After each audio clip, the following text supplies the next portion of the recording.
At what point do these revelations actually make a difference that this was a massive Watergate-style cover-up from the beginning inside our agencies?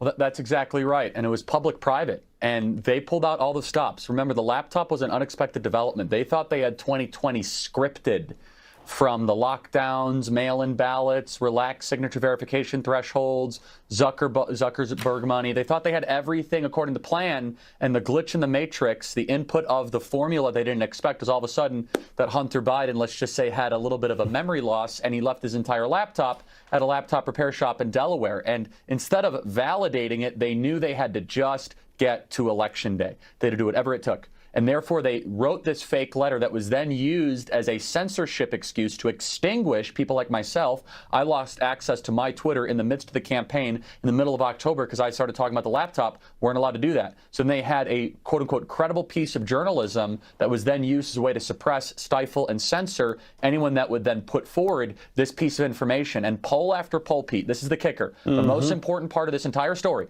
poll after poll shows that this information would have been decisive. Remember, Donald Trump fell behind in Arizona only by 9,000 votes. Georgia was like 8,000 to 15,000 votes.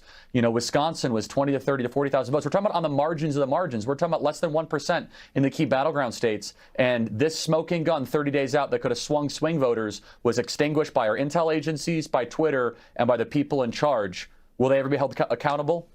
That remains a mystery. And they planned for it, and they knew it, to your point, and they knew it would swing the election. That's election interference, if I've ever seen it.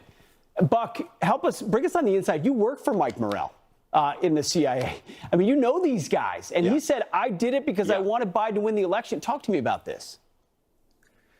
So people have thought of this as some kind of media malpractice, but really, if you understand this from the realm of intelligence tradecraft, this was along the lines of a Soviet KGB disinformation or active measures campaign. They knew this was a lie. They knew this was a lie all along. To the point Charlie just made, they understood that the election could well hinge on it. And so they effectively lit their credibility on fire. They specifically got all the highest ranking intel people possible. I mean, imagine for a second if you had gotten every four-star general for the last 20 years to sign on to something that was preposterous on its face. That would damage substantially people's faith, certainly in military leadership. And the intelligence community is absolutely marred by this. And I think it's important to look and see what happened in the aftermath of this as preparation for what they could do in 2024, because the individuals who are involved in this have all been lionized. They have gotten promotions. The Democrats, well, in the case of Tony Blinken,